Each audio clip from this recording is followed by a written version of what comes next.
Welcome back to స్వతంత్ర focus.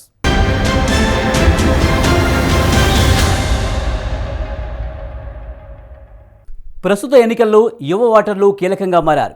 కొత్తగా vote హక్కు పొందిన యువజనులు ఈసారి ఎటువైపు మొగ్గుతారా అని అన్ని రాజకీయ పార్టీలు ఆసక్తిగా గమనిస్తున్నాయి. జనం సమస్యలు పరిష్కరించే వారికి తాము జై కొడతామంటున్నారు యువ ఓటర్లు. మంచి ఉద్యోగం, రాజకీయ స్థిరత్వం, సమాజంలో శాంతియుత వాతావరణం తాము కోరుకుంటున్నామన్నారు యువ ఓటర్లు.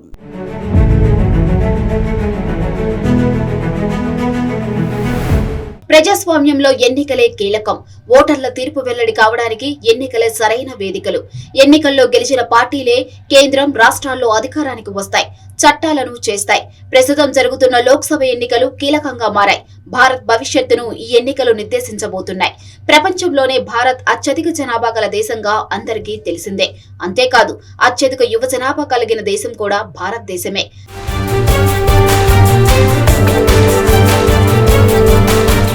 ప్రస్తుత లోక్సభ ఎన్నికల్లో 4,10,00,000 మంది యువ ఓటర్లు కొత్తగా రాబోతున్నారు. అంటే 18 నుంచి 25 సంవత్సరాల వయసు గల యువ ఓటర్లు అన్నమాట.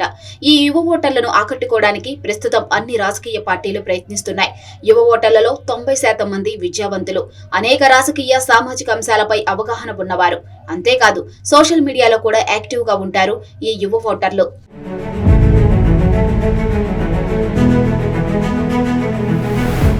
ఏడాది ఫిబ్రవరి వరకు అందిన లెక్కల ప్రకారం మొత్తం 96.9 కోట్ల మంది ఓటర్లు ఉన్నారు.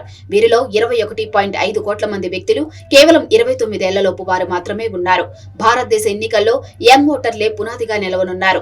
వాస్తవానికి 1980 వరకు వయోజనుల ఓటు హక్కు 21 ఏండ్లు ఉండేది. రాజీవ్ గాంధీ ప్రధానిగా ఉన్న సమయంలో ఓటు హక్కును 18 సంవత్సరాలకు కుదించారు. అప్పటి నుంచి 18 ఏళ్లకే ఓటు హక్కు కల్పించారు.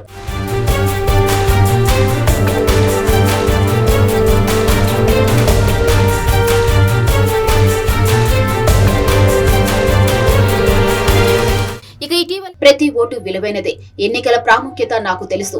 తాము ఓటు వేసినప్పుడు తమ ప్రాంతం అభివృద్ధి నాకు ప్రాతిపదిక అంటున్నారు పలువురు యువజనులు. తాము ఏ పార్టీ నుంచి ప్రేరణ పొందడం లేదని యువజనులు అంటున్నారు. అన్ని పార్టీలకు ప్లస్ పాయింట్లు, మైనస్ పాయింట్లు ఉన్నాయంటున్నారు.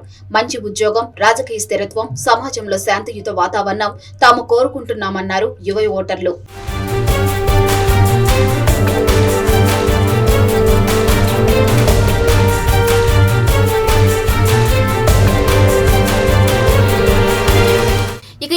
యువ ఓటర్లను ప్రధానంగా వేధిస్తున్న సమస్య నిరుద్యోగం. చదువులు పూర్తయ్యాక తమ విద్యార్హతలకు తగిన ఉద్యోగాలు దొరుకుతాయా లేవా అనే అనుమానం ఈ యువ ఓటర్లలో ఎక్కువగా ఉంటుంది. ప్రపంచ బ్యాంక్ నివేదిక ప్రకారం 2022లో భారత్లోని యువతలో నిరుద్యోగం 23.22% ఉంది. పాకిస్తాన్, బంగ్లాదేశ్, భూటాన్లో కంటే అది ఎక్కువ. 2022-23లో దేశంలోని యువతలో నిరుద్యోగ రేటు 45.4% ఉన్నదని centre for monitoring Indian economy సంస్థ అంచనా వేసింది.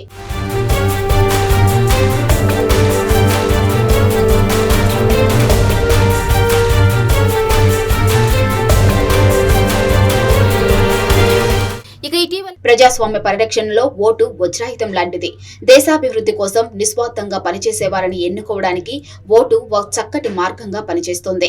ఓటు హక్కును పొందడానికి 18 ఏళ్లు నిండిన ప్రతి ఒక్కరూ అర్హులే.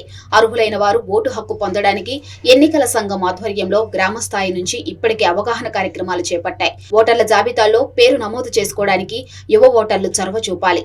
పేరు నమోదు చేసుకోవడమే కాదు, పోలింగ్ రోజున తప్పనిసరిగా ఓటు హక్కు వినియోగించుకోవాల్సి ఉంటుంది.